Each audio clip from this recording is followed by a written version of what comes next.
this is Axel, just Axel, and I'm going to show you guys and teach you about all sorts of hunting and fishing equipment. So, on most YouTube videos, they show you how to make the bow, and they don't show you how to make an easy arrow or anything. But if you can't go outside and find a good straight piece of wood, you can take bamboo. And if you can see this in the camera, I just taped it up at the end because I couldn't cut any notches. But you can cut little notches in the ends here and then tie the rope in. And then as you can see, it's really bendy and it's good for use. So you can just tape it with like electric tape or duct tape at the end, but make sure you securely tape it in so it doesn't break when you're pulling it back. And you want to have a nice long one. See this one? It's on the floor, but it's just up to the side of my head, so it's big, long bow. And then I also made a little black dot on the string because that's where this arrow right here is going to go. This is a simple arrow to make. This arrow flies about 60 or 50, 60 feet, but with great accuracy too. So what I did is I just went down to the beach. You can find this basically anywhere. It's just dried cane, and then it's kind of like bamboo, but it's just dried cane.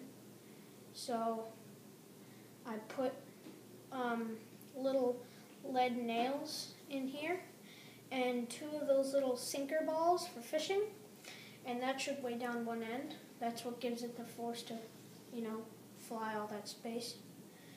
So then I took a just regular can, you can get a Coke can or an iced tea can, and you cut a triangle, and then you can turn it into a cone, stick it on the end of here, and then just tape it on. So it's really good, useful, good piece of equipment. So then I told you about that black dot right there. You want to mark it because, so you want to pull the string back. See, when I pull it back, it straightens up with that. That's why you want to have it.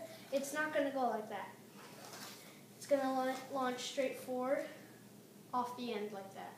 As you can see, you put it on the dot, so now it's on the dot, see? It's just above, but when you pull it back, the entire piece might bend, but depending on the piece, it might not do that. So, there you go. That's that. And then also for fishing, I'll explain to you some of the best rods to use and things. Like this rod right here. This is my special go on a trip fold-away rod, and I take this with me everywhere. Like when I go to foreign countries, all that kind of stuff.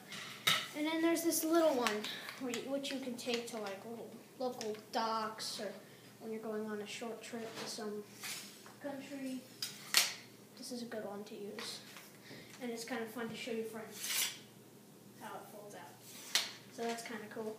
And if you don't own any fishing rods, I can show you one that I made. Just give me 1 second.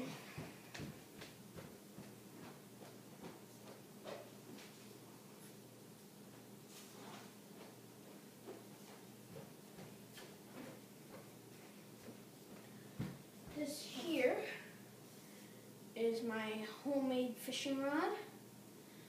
I took a couple of paper clips, and you can twist them around a pencil or a marker or anything like that. And so you can do that.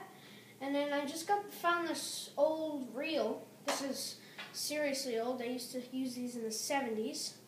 Really old reel. And you just tape these little bits on, and then you can put like a sinker and some hooks on there, It's just a regular old thing. See, look. There are those little bits I told you about. And then for the bigger markers, you can have ones like that. So that's basically it. So how about I take you outside and show you how this bow and arrow works. Oh, and this fishing rod that I showed you, it's really good. So, like casting and such. So hold on. Let me just get you outside.